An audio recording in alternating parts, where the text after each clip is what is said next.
Morning, everyone. Fantastic to see everyone here. Fantastic to see the crowds that are around us. Congratulations to Tamil Nadu Startup Mission, everyone who has been part of organizing this. I think it's been a fantastic show so far, and I think the next couple of days as well. So we have a fantastic panel for you. The topic is investing in, disruptive innovation. And from that perspective, we have a great panel, people investing in some of these spaces. And I think together, I was just doing the math. We have close to about 850 million dollars of fund, current fund that we are investing out of, and that is a fantastic number. Looking into disruptive innovation across India, and so I will just quickly go around, just get everyone's introduction, and then we'll go into a little bit of a discussion. So why don't we start with you, Ravi? Hi, I am. Can you hear me? Thoda, Yeah. My name is Ravi Jain. I lead investments for TDK Ventures in India. TDK is a Japanese corporation into components, sensors, battery tech, power electronics, magnetics. So a very hardware component layer player. And TDK Ventures is a corporate venture arm of TDK Corporation. Thank you. Anil ji, please. Good morning. This is Anil from Unicorn India Ventures. We invest in Deeptech currently in third fund and manage a portfolio of around 35 companies across three funds. Thank you. Sudeep. Hi, I'm Sudhir Rao. I represent Celesta Capital. It's a US India fund, managed a little over $1 billion in early stage investments between US and India. We like hardware. We've been in 30% of our fund is in semiconductors. We do a lot of work in the infrastructure layer, which is like the data infrastructure layer, mostly deep tech, which means you're really building new infrastructure. What is required? If I look at this hall and look at the numbers of people over here, if you're going to cater to population scale requirements, the entire infrastructure will change. So the old roads are being replaced with expressways. The same is happening across the technology world, and that's what we see as a major opportunity. Super. Thank you, guys. Quick introduction from myself. My name is Manu Iyer. I'm a partner with Blue Hill VC.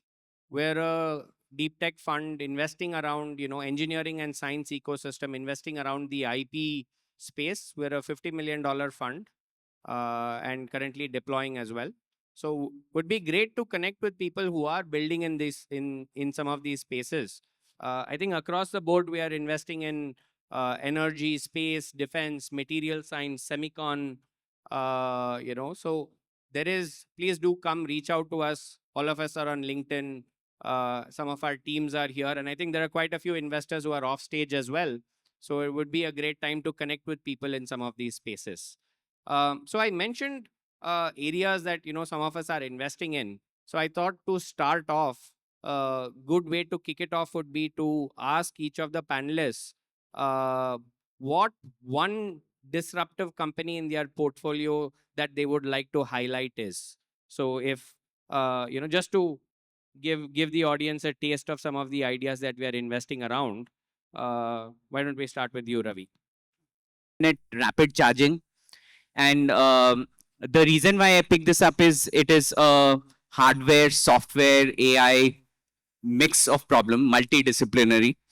And the impact it has had is significant on the earnings of the three-wheeler drivers. So the take-home savings of the three-wheeler drivers has significantly increased, and that makes it special. That there is a unique India problem, and it has been solved with interdisciplinary engineering effort. And finally, there's a societal impact. So that's an example. Anil ji. So while I think we all have quite a few examples, but I'll share two for a different reason. So we have one company from Fund One called Gen Robotic, And I want to share this not because, company is unique, but what they're doing using robot technology, which normally nobody look at. So they basically help in automating manual scavenging of manhole. And I'm sure many of you would have got impacted because when manhole get clogged, unless until there is a human intervention, the manholes cannot be, unclogged. And people have lost their life. It's very toxic. And this one company have built a complex robot which has automated the entire manual scavenging. Not only has improved the life of workers, but have also given them a lot of dignity because now they can use tools to unclog. This is one, and this can happen only from India because this is a very frugal innovation coming based out of Kerala. We have one more very interesting, and I want to highlight this because not many people try this kind of. We all know that cancer is one of the leading killer for human being, and every patient need to go through either radiation or chemotherapy, and the entire body has to go through the pain of chemotherapy in spite of you may be having lung cancer, breast cancer, or throat cancer, but the entire body goes through chemotherapy. So this company is building targeted chemotherapy treatment, basically localizing the treatment only on the parts which are impacted. And imagine what impact it will do the entire humankind if this product is there. So these are two I would like to highlight. So probably I'll take off from there. Our last investment was also in cancer diagnostics. It's an interesting company that comes out of basic sciences and some really inventive steps taken at the National Chemical Laboratory in Pune. So this is a government laboratory, and the scientists came out with a material science from polymer chemistry to actually coat certain glass beads, which are now used in diagnostics. It's the world's really most compelling company that can, through liquid biopsy, look at one cell out of a billion cancer cells. You can actually hold a cancer cell live and you can interrogate that cancer cell through the journey as it mutates. But what's even more interesting is that all the therapeutics that he's talking about, which is super targeted rather than blast everybody, it also has its own profiled markers, over 1,000 markers. And this diagnostic test now has been actively used in India, with almost 20,000 tests. We're now taking it to the US. So here's an interesting company where you can build deep tech out of India and then you can globalize it. We have a Nobel Prize uh, for medicine who's on our advisory board of this company because he sees the technology that's being built here is world beating in nature. The next uh, evolution that we see in drugs is going to be precision drug management. Therefore, you need precision diagnostics, and that's the most disruptive thing. So, if you look at the title of this session that we've got, by 2030, what do you expect? 5 years. I think in 5 years, you're going to see what we call bioconvergence, which is the use of data, physics, chemistry now coming closer to biology. The last 200 years of allopathic medicine has focused on biology forward, but we're going to see a very changed picture. This company, for example, has got a substantive investment in AI for being able to drive innovation per diagnostic. Very similarly, we've invested in a company called 5C, which is AI in radiology. Again, India gives us massive volumes of data, massive variety of data. We do not have this anywhere else. We're 1.5 billion people. This company today has over 20 million scans on its repository, allowing it to do real world management of 8 to 10,000 scans per day. We're now taking this company as well into the US and Europe. If I look at the pipeline, what am I going to invest in? And what's going to come from India? I think the level of digitalization that we have in India, the pace at which the digital infrastructure, the public infrastructure has grown, we are all in this room using UPI, using apps. We're the biggest, most hungry population working with digital assets. Our money is in digital assets. Our emotions are in digital moves. My sense, therefore, the risk is going to be extremely high, and we're going to look at cyber risk as a very critical factor. In the next 10 years, cyber risk, cyber insurance will become very important. So, cyber risk, cyber insurance, and the next compute which is coming is quantum compute. When the quantum compute is used by bad actors, that's going to be disruptive, truly disruptive. We'll see, we'll open one morning and we won't see our wallet, we won't see our bank balances. So I am pretty concerned about it, and I've spent some time in taking a look at post-quantum cryptography. That I think is going to be the future in the next 5-10 years. So if I was looking at what disruptors are going to happen on the system, and in that context, what technology should you manage disruptions? So it's not about we just being disruptors, but also managing disruptors. Super. From our side, we're an investor in a company called Ethereal Exploration. They are building full reusability in rockets. Now, theoretically, if you look at the market, before Elon Musk, I mean, all rockets were use and throw. And then Musk said, hey, this piece that is, anyway falling back into the water, how do we control that? Landed back. Today, by virtue of landing that back, they have reflown one booster, I think 31 times, and has brought down the cost of launch almost by a tenth. And we are investors in a company that's trying to do second stage reusability, which is attempting to bring back stage two to land back. That's disruptive company right here out of India.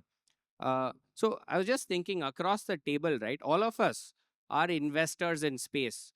Ethereal, Agnicool, Orbited. We're all investors in space.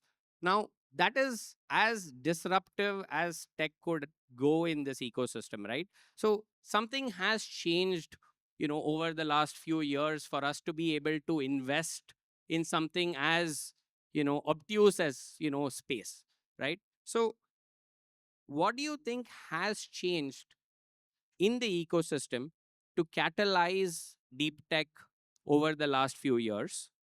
And what do you think has to change, right? So it's a little bit of a deeper question. Take as much time as you want, because I think, see, just looking at this audience, right, there is something that has changed in our ecosystem today that has, I don't know, tens of thousands of people attending an event like this, right? The number of startups, the number of people saying entrepreneurship is the way to go, people trying hard problems, right? Not just software. And I'm not saying software itself is easy. There are, difficult things to do there as well, but people doing hardware in India, right? So if you can, just pick whatever you think is appropriate in one of these, and maybe Sudhir, you want to start off here, just peel the onion for us. So 25, or maybe 20 years ago, I looked at aviation, flying. One aspect for all of us in India that's become premium is time now.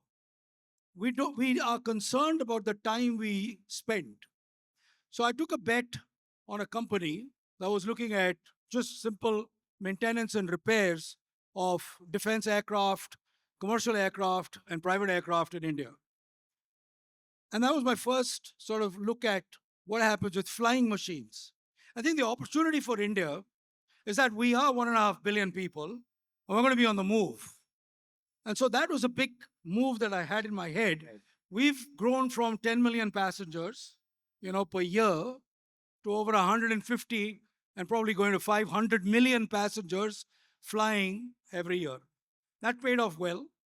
The second thing I looked at was, again, flying machines. So we invested in Idea Forge, very early investors. At the time, we didn't have micro drones. So now comes the issue in terms of what does the ecosystem need to do, or how do you work lockstep with the ecosystem?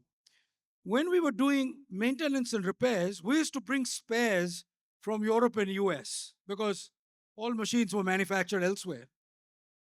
We had incredible import duties. We could not make India a repair hub, even though we could actually cater to about one third of the airspace globally. And today, we have a completely aligned taxation law that has been set up after a lot of effort from, I would say, these companies. We were very few companies in India doing this work, or two and a half companies maybe.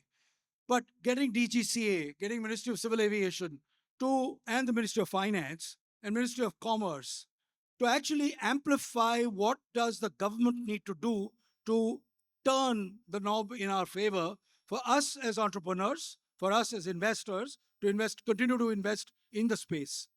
The same thing happened with micro drones. There were no laws, no regulation. So we had to again work on setting up regulatory architecture. And one of the important things that ecosystems help, like if the chief minister is here, the minister of MSME is here, the minister of industries was here, right? Three very critical players. There's a Secretary Krishnan is over here from Delhi. It's important because unless at the leadership we know what the laws are, what the facilitative framework is, we can't make, neither can the entrepreneur grow with scale and speed, nor can we as investors back such ventures. The third, I went on continuing to look at flying machines, went into rockets. Again, I think over here, the Indian Space Research Organization, the IIT Madras, in space, which comes from Delhi, you think about it, the combination allows for an entrepreneurial team in Agnikul, for example, which is the world's first 3D printed Inconel engine, first, come out of IIT Madras. So we're very proud of the fact that entrepreneurs are trying hard, really hard problems. To say that you can actually 3D print a rocket engine is almost was considered impossible. I have met people in Germany, I met people on our due diligence. They said this is not going to work. But the fact is, whether it's Professor Satyamurthy, right? Satya's there, whether it's the team at Agnikul, average age 23, only 23, but backed by 40 advisors from ISRO, ex-ISRO, average age 65. What we need in India is an ecosystem that understands the 20-year-old's aspiration, the 40-year-old's sort of 20-year experience, and the 60-year-old who's seen a lot of the past, and you can bring wisdom to bear, and to work with government, academia, industry, existing industry, investors, and then ultimately the energy, the enthusiasm of these startups. I mean, this entrepreneurship that I could just look around me is very, very hard work. When you are willing to put in all the hard work, you need tailwinds, you need support systems, you need frameworks to assist you. So, any amount of push, what we call the ecosystem, each of us sitting over here and committing time to this is extremely important. And Manu, thank you for, and thank TNGSS to invite me here, because for me, if I was sitting in Bangalore, I would not smell this. I wouldn't get the feel for it. Today, I can see there is real aspiration. Somebody is inspiring somebody over here, whether it's Dr. Kalam or whether it is, Dr. Baba from our time, who inspired us to give back, to build a fresh, new, good stuff, which is global, competitive, patented, engineering and science created, built in India. So my belief is that the ecosystem is, we need to keep on doing it. This is probably the third or the fourth TNGSS, I'm told. Yeah, maybe it will take 10, but it's going to be great after that, for sure. No, Thank the hard work is paying off. I think the energy in the ecosystem is contagious, right? It is now interesting for a youngster to say, I want to do a startup, right? It is no more taboo. It is no more, oh, my parents are saying, no, no, go get a job. They're okay with the idea of you exploring a startup, right? Very evident in a showcase like this. I must add, it's extremely important to allow us to fail. Correct. This, our what is important for this ecosystem is fail, fail, fail, fail if you want to scale. But don't assume that you're going to scale without fail. As long as you're strong enough, resilient enough to understand there are headwinds, there's no regulation, there is no support system, theoretically, you have to assume that. And all entrepreneurs over here must understand failure is a good thing, great thing. What's important is then, therefore, you build teams that understand how to accept failure. If we're a platoon in the front in war, one person gets injured, the other four guys are there to support that person who's injured and take him back. That's okay. Failure is okay. You got to take some bullets. You're going to get wounded. No doubt at all. And there is no candy floss here, especially in hardware, hard tech, deep tech. Anilji.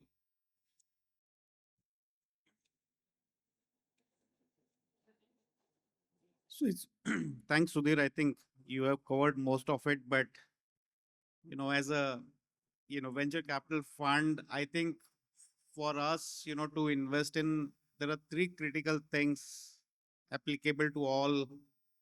I think one is capital. If we have a capital, then certainly we can invest.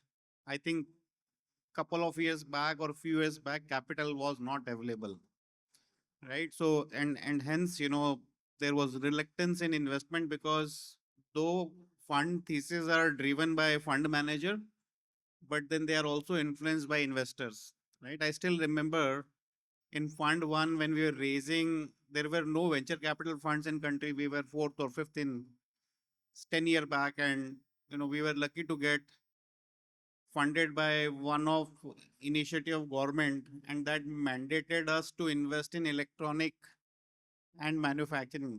While we had this as a component, but mandatorily we had to invest 20% of the fund in this segment, and that actually exposed us to this segment. And thanks to them, but there were no investors, who were willing to come in for this patient's long-term capital. But luckily now it is happening, so capital is there. But still, I think long way to go because countries, I think dependency on fund almost 85% is overseas. So we still need to have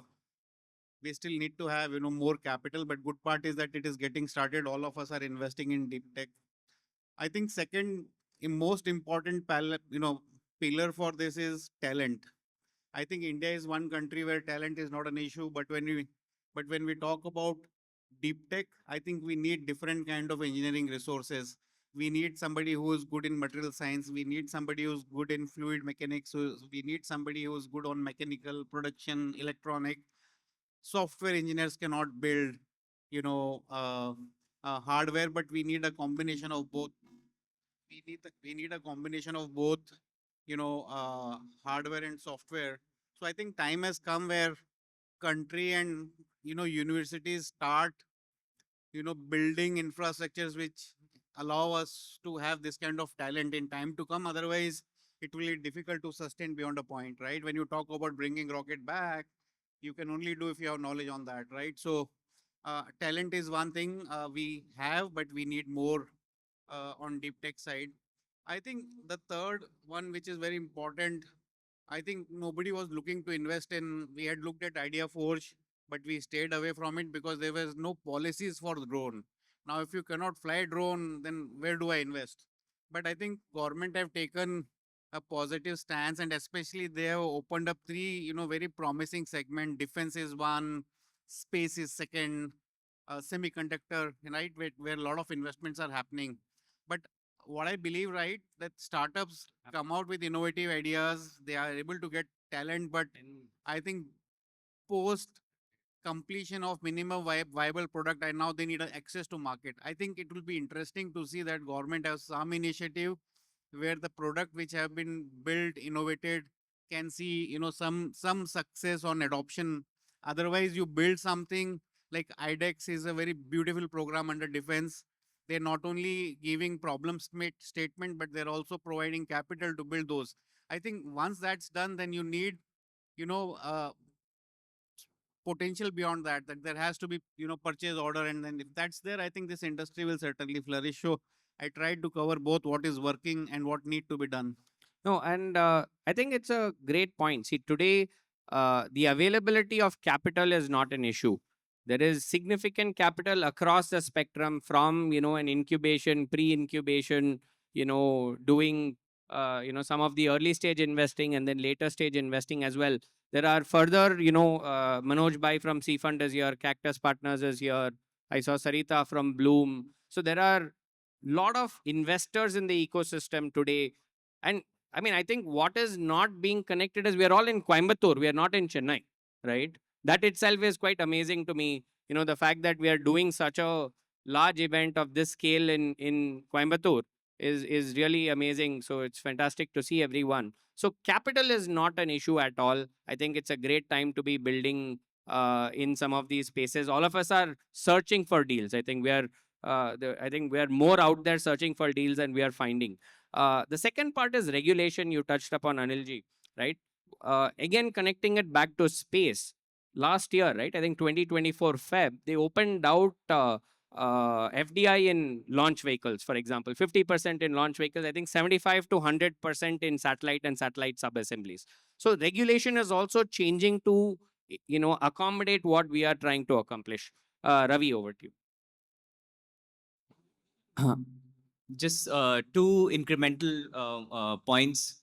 One is we owe it to the first cycle of startup founders, like the founders of Flipkart, Paytm, all of them who were not deep tech necessarily, but they became role models which made this entire cycle of new entrepreneurs come, right? And when we meet entrepreneurs now, they are very aspirational. They want to solve more difficult problems than maybe 10 years, 15 years back. So this is something which has changed. And the other is a related point is also the second wave of entrepreneurs. People who have built e-commerce, for example, are wanting to do much more. The company that I spoke about was involved with Ather for a few years, and then he thought of starting a new company. So this second cycle of entrepreneurship is a big thing.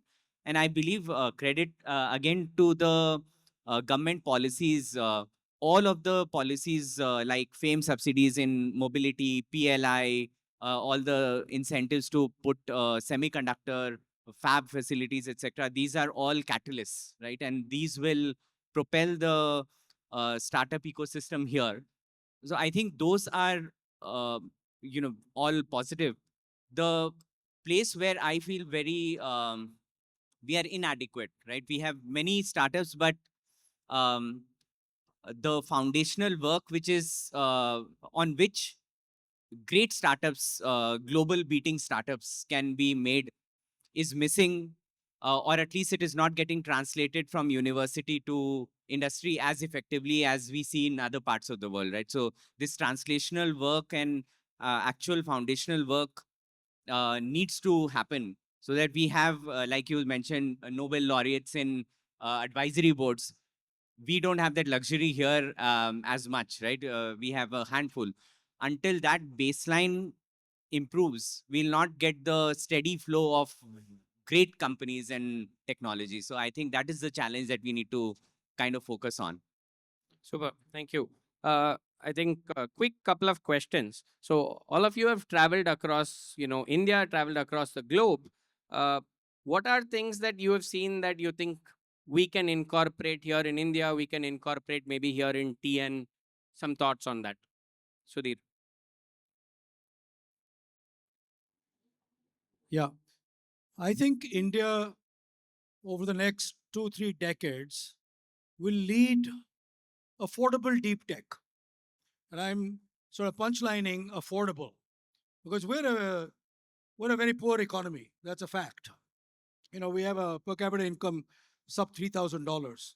So when we want to build stuff for India that works in India in our commercial context, apart from the word deep tech, which is all about technology, you also want to put on the hat of dollar cents or rupees. And we're talking about give or take 3 billion people across the world live in a similar circumstance. They all need access to seriously deep technology that is going to change the way we deliver healthcare, education, mobility, all our spends that we have, right? If that has to happen, there's a combination that we need to think about. So the science, the engineering, the technology is followed through with a commercial understanding, which needs to cater to a low income household. And therefore, and it's got to be deep enough so the moats are high.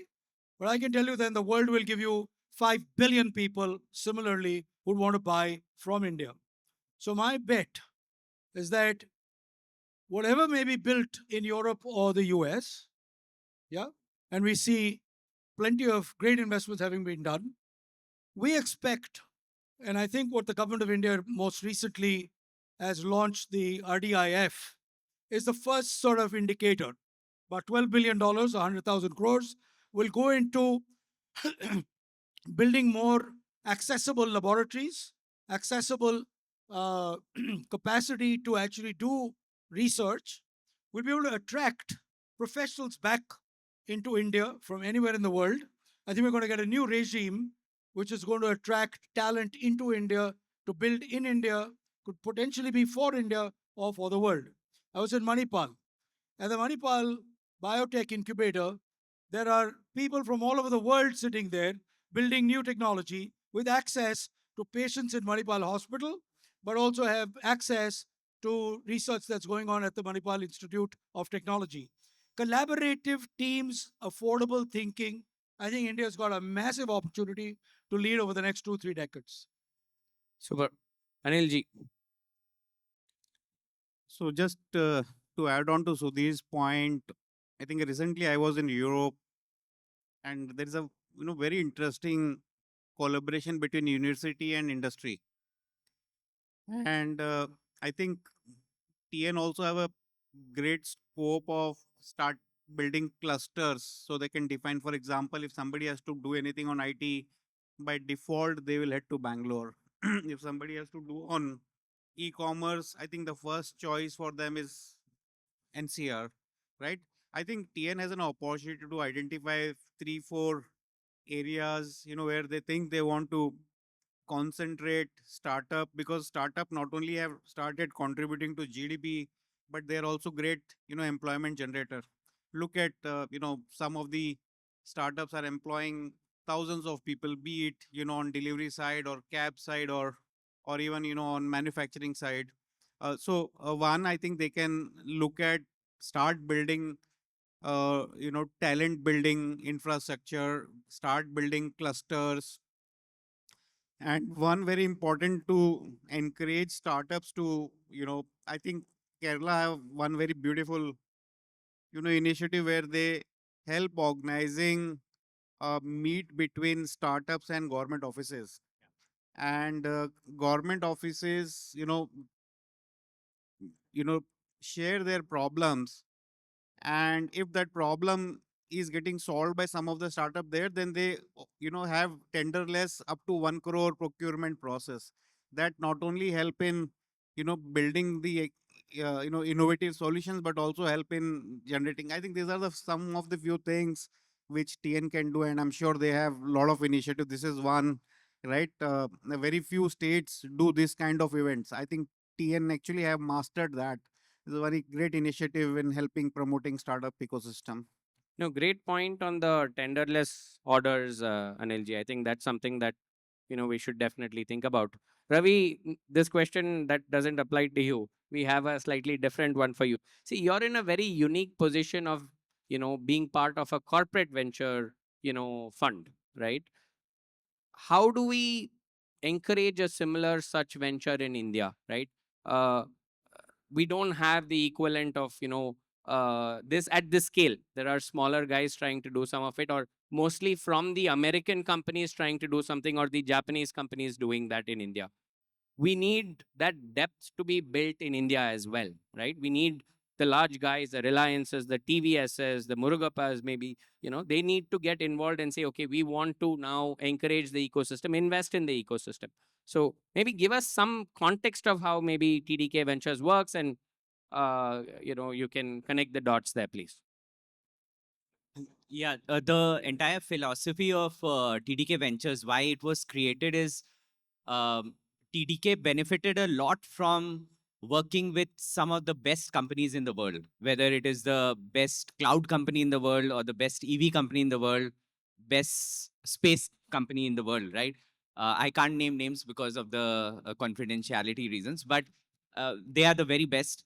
And these companies forced TDK, rather co-developed, pose problem statements to TDK that give some material science innovation to do a new type of sensor or a new energy storage solution and so forth.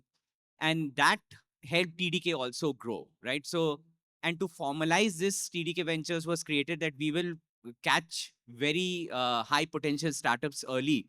So we are not waiting for a new startup to approach us, which is already successful, but start very early, right? And across all parts of the globe. And once we invest, we de-risk the startup by becoming the first customer or doing a joint GTM to different parts of the world. Those are examples in which a corporate VC has a very different mindset than a financial VC, in comparison. And our patience level will be higher than a financial VC because although we are structured as a fund, we have more flexibility, right? So that's these are aspects in which a corporate VC works very differently than a financial VC. And of course, there is a know-how, a technical know-how, because these are technology companies. I think just translating it to what we need to do in India, and somebody pointed this out to me very recently, that all large corporates, whether it is Ambani's, Adani's, Birla's, etc., have factories, they have CSR amounts that they deploy in various sectors, right? One large chunk of this should be, focused on helping grow the ecosystem, which is mutually beneficial. It's not that we are doing it in a for the goodness of the heart alone, right? It helps the company back and the ecosystem also. So I think all the people who have balance sheets, who can allocate significant amount of money, should actually start doing it for the benefit of the ecosystem versus spreading the CSR dollars here and there, or doing some non-strategic stuff. So I think there's a lot of lessons to be learned for especially the large few companies in the country. Super. So I'm getting frantic signs asking me to wrap it up. I'm just going to end with a quick fire, just one word answer. What is like the most interesting space in each of your minds to invest in, next? For me, it is space and one other, quantum. So I'll not repeat. For me, semiconductor.